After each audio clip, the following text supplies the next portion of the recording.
Do you use Dolo 650? Let's talk about its uses, side effects, and how to take it safely. Dolo 650 is a paracetamol based tablet, commonly used to reduce fever and relieve mild to moderate pain like headaches, muscle pain, and body aches. Here's how to use it. Take one tablet with water after meals, as prescribed by your doctor. Usually it's taken every 4 to 6 hours. But remember, don't exceed 4 tablets in 24 hours. Now, let's discuss side effects.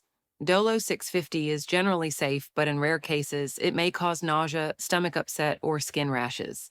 Taking high doses can lead to serious issues like liver damage, so be cautious. And here's an important disclaimer. Always consult a doctor before using this medicine, especially if you have liver problems, are pregnant, breastfeeding, or taking other medications. Self-medication can be risky. Dolo 650 can help you feel better, but use it responsibly and only when needed. For any doubts, speak with a healthcare professional, stay healthy, and stay safe.